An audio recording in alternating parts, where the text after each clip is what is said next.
చిట్టమ్మ కూతురు మతంగా సత్తా చూపించమందిలో తుళ్ళి తుళ్ళి పట్ట తల్లి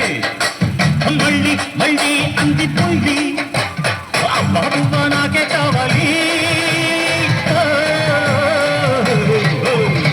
అత్తో అత్తమ్మ కూతురు మతంగా ఎత్తు వేసయ్యమ్మందిలో చిట్టో చిట్టమ్మ కూతురు మతంగా సత్తా చూపించమందిలో